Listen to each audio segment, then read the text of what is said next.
రోమపత్రిక 11వ అధ్యాయం 25వ వచనం నుంచి, సహోదరులారా, మీ దృష్టికి మీరే బుద్ధిమంతులమని అనుకొనకుండానట్లు ఈ మర్మము మీరు తెలుసుకొని కోరుచున్నాను.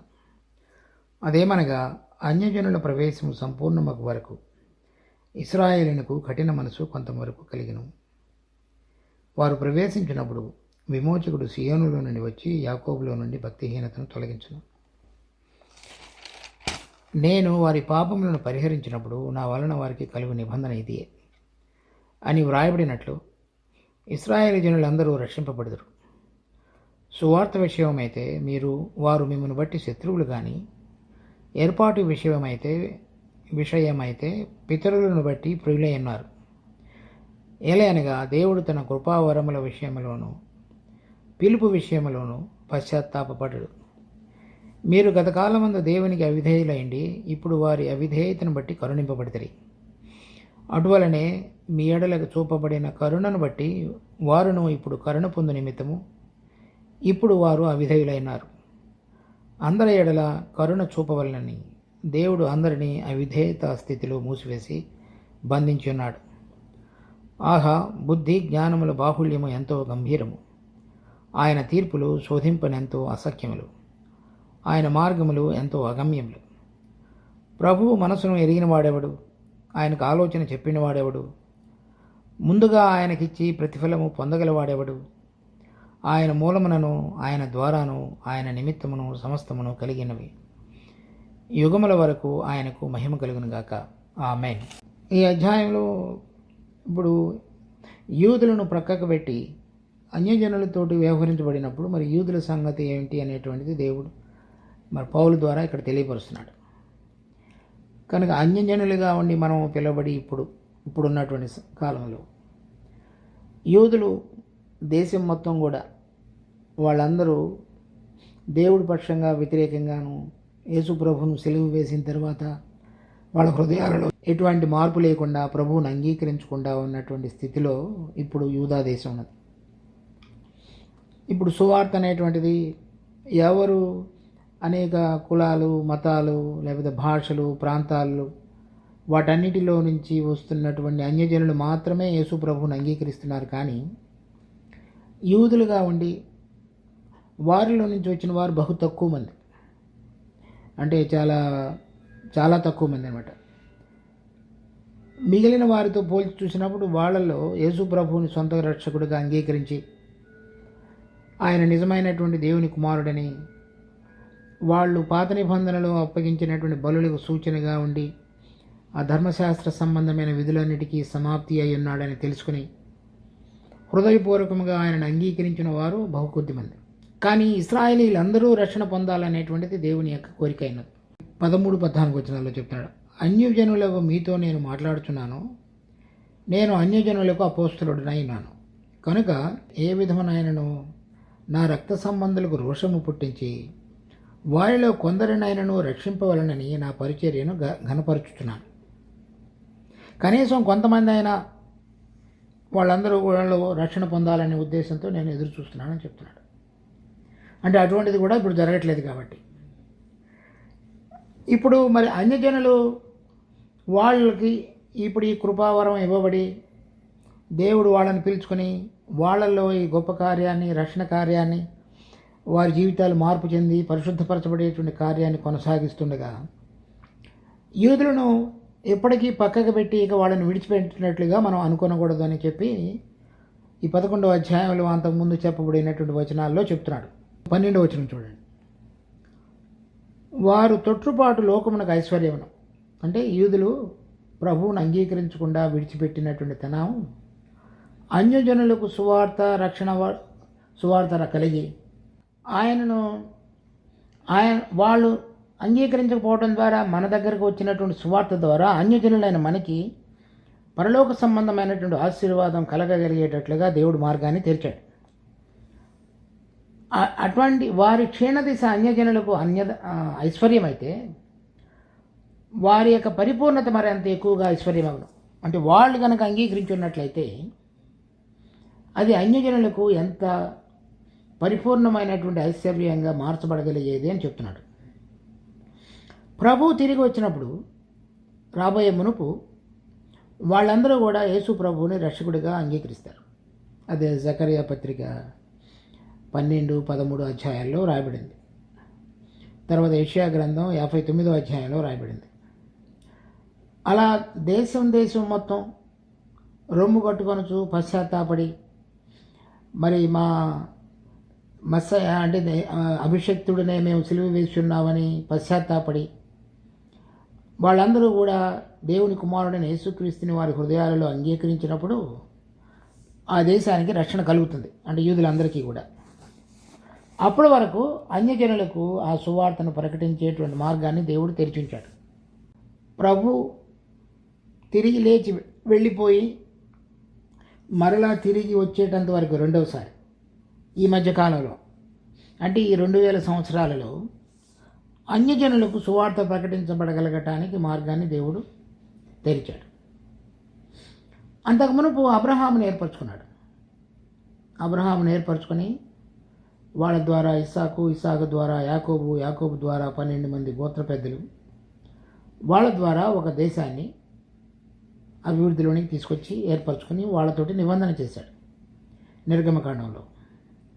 అప్పటి నుంచి యేసు ప్రభువు రాక మునుపు వాళ్ళందరినీ పిలుచుకున్నటువంటి ఏర్పాటును బట్టి వాళ్ళు ఆయనకు దగ్గర వారుగా, ఆయనకు సంబంధించిన వాళ్ళుగా, దేవుని యొక్క మూలోక్తులు, తర్వాత ధర్మశాస్త్ర సంబంధమైన విధులు, దేవుని బిడ్డలని పిలువబడి దేవునితో సంబంధం కలిగిన వారుగా దేవుడు వాళ్ళని ఏర్పాటు చేసుకొని వాళ్ళని నడిపించాడు.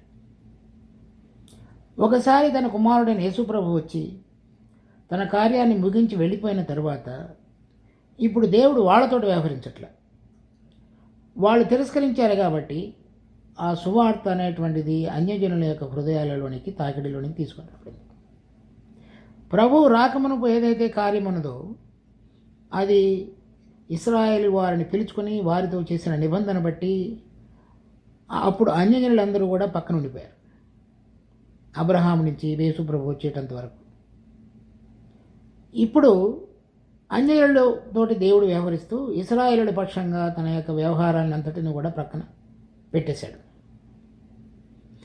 వాళ్ళు ప్రక్కన పెట్టి యేసు ప్రభువును అంగీకరించకపోవడం ద్వారా అన్యజనులకు కలిగినటువంటి ఎంత గొప్ప ఐశ్వర్యం వాళ్ళు కూడా అంగీకరించినట్లయితే ఎంత గొప్ప ఐశ్వర్యంగా అన్యజనులలో ఉండగలిగేదో అది చెప్తున్నాడు.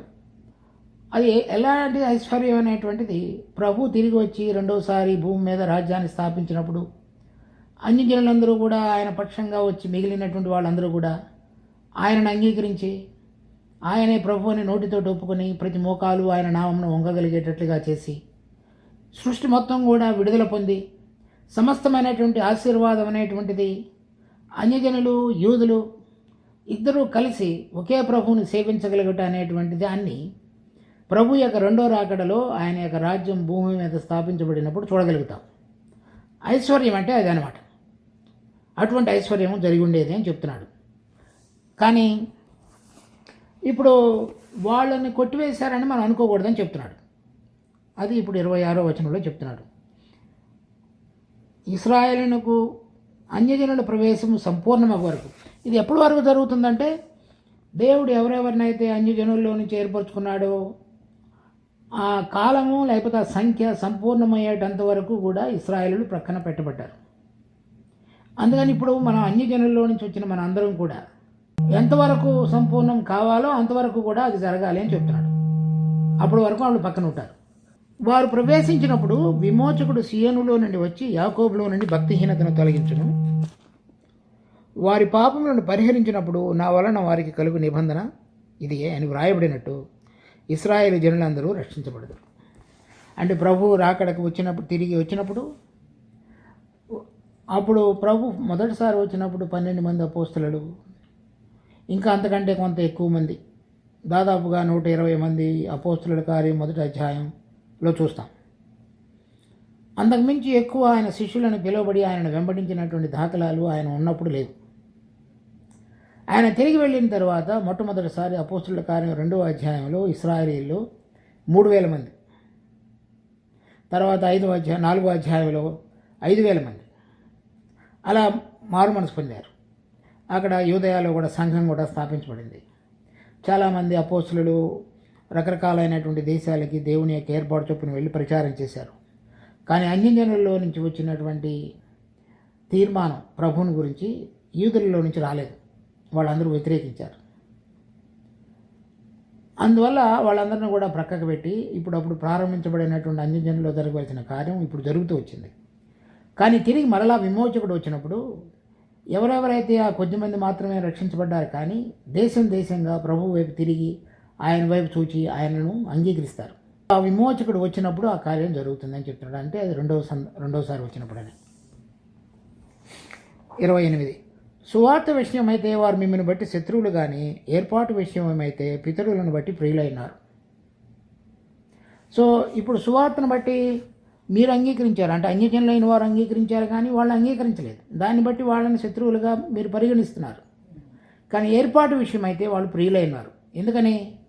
దేవుడు మనకంటే ముందు అబ్రహాము కుమారుడని ఇస్సాకు, యాకోబు, తర్వాత 12 మంది గోత్ర పెద్దలను ఏర్పరచుకున్నాడు.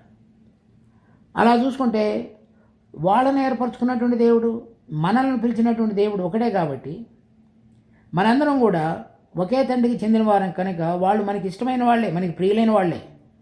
ఇప్పుడు వాళ్ళు తెలియక ప్రభువుని అజ్ఞానాన్ని బట్టి సిలువ వేసినప్పటికీ, ఇప్పుడు సువార్తకు లోపడకపోయినప్పటికీ, మొదటి సంబంధంతో చూసుకున్నప్పుడు, ఆదిలో ఏదైతే అబ్రహాం ద్వారా పిలువబడినప్పుడు ఏర్పాట్లో సంబంధం ఉన్నదో దాన్ని బట్టి చూసుకున్నప్పుడు మనకి దగ్గర వారే వాళ్ళు, దూరం కాదు.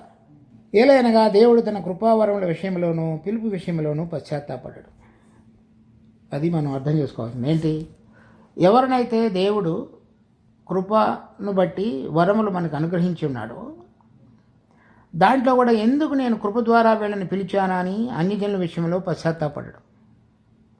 ఎవరైతే నిజంగా పాపముల విషయమై మారు మనసు పొంది యథార్థమైన హృదయంతో యేసు ప్రభువుని అంగీకరించారో నోటితోటి, అంటే అన్నిటికంటే ప్రాముఖ్యమైనటువంటిదిగా దేవుణ్ణి తెలుసుకోవలసిన రీతిలో తెలుసుకున్నారో, వాళ్ళ విషయంలో ఎప్పుడైనా సరే నేను ఎందుకు వాళ్ళకి కృప అనుగ్రహించి ఈ ఉచితమైనటువంటి రక్షణ అనేటువంటి వరాన్ని అనుగ్రహించున్నాను అని ఎప్పుడు తన హృదయంలో అనుకోడు.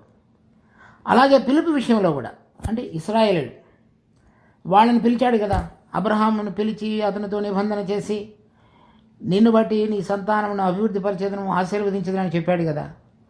ఆ పిలుపుని బట్టి కూడా ఆయన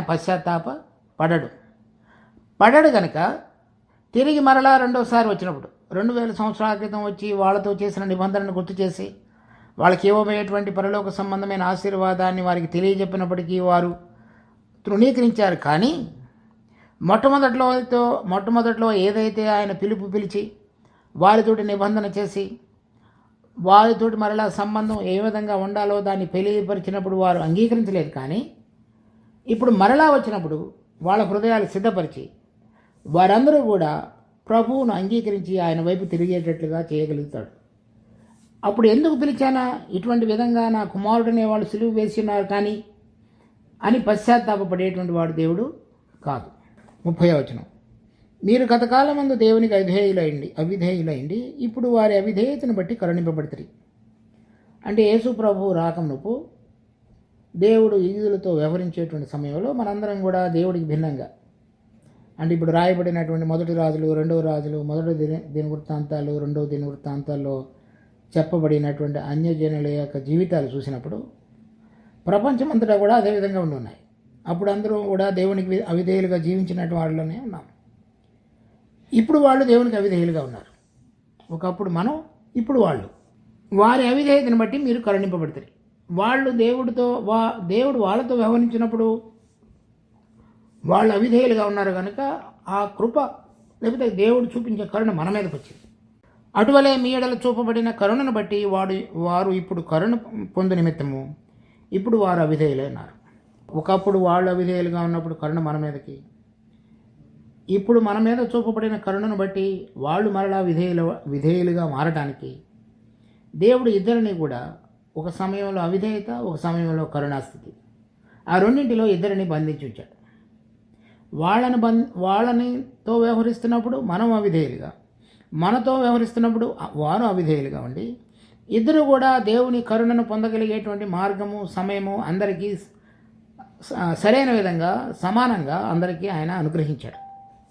33 ఆహా, దేవుని బుద్ధి జ్ఞానముల బాహుళ్యం ఎంతో గంభీరము, ఆయన తీర్పులు శోధింపనెంతో అసఖ్యములు, ఆయన మార్గములు ఎంతో అగమ్యములు. ప్రభు మనసును ఎరిగిన వాడెవడు, ఆయనకు ఆలోచన చెప్పిన వాడెవడు, ముందుగా ఆయనకిచ్చి ప్రతిఫలము పొందగలవాడెవడు. ఆయన మూలమునను ఆయన ద్వారాను ఆయన నిమిత్తమును సమస్తమును కలిగినవి. యుగముల వరకు ఆయనకు మహిమ కలుగునుగాక. ఆమేన్. ఇవన్నీ ఎందుకు ఇలా చేశాడంటే ఆయన బుద్ధి జ్ఞానముల బాహుళ్యం ఎంతో గంభీరము.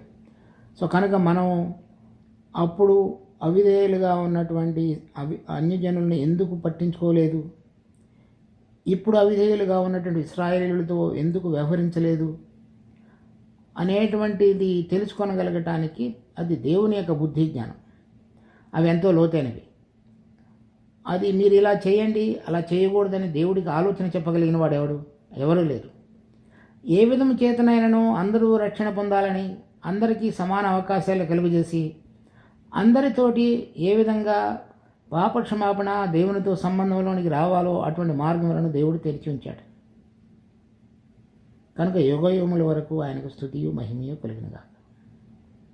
ఇప్పుడు మనం ఏం చేయాలి?